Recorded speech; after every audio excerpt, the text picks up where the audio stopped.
Ready to put CallPage on your site? It takes about 10 minutes. Let's get started. There are three main methods for installing your CallPage widget: CMS plugin, Google Tag Manager, and HTML code.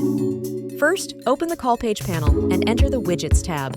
Once there, click on Edit Widget Settings. Next, navigate to the Installation tab. This is where you'll find your HTML code ready to be copied. The first method is the use of the CMS plugin.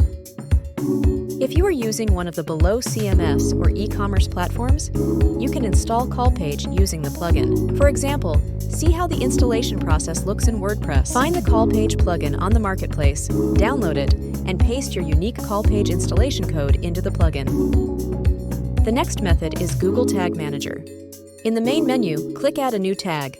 Select Custom HTML from the list, and paste the installation CallPage code.